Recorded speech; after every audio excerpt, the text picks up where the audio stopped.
Sa St. Joseph's College sa Quezon City naman idinaos ang misa para sa katotohanan.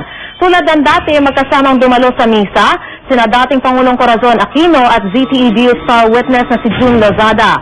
Naroon din ang mga anak ng dating Pangulo na sina Senador Noynoy Aquino at aktres na si Chris. Pinasalamatan ni Ginang Aquino si Lozada sa kanyang sakripisyo para maging inspirasyon at pag-asa ng taong bayan.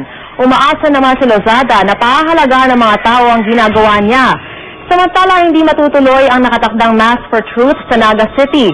Pero problema raw sa transportasyon at akomodasyon ang dahilan at hindi totoong hinaharang sila ng mga politikong kaalyado ng administrasyon sa Bicol. Sa Miyerkules, nasa Caloocan si Lozada kasama si Bishop Leo Gracias Iñiguez.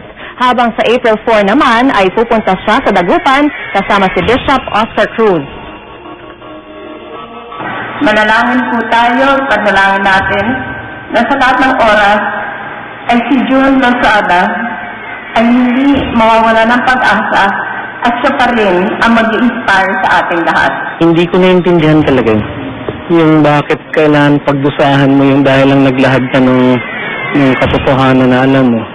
Tapos ikaw yung dusa ng sobrang dusang dinaranas mo.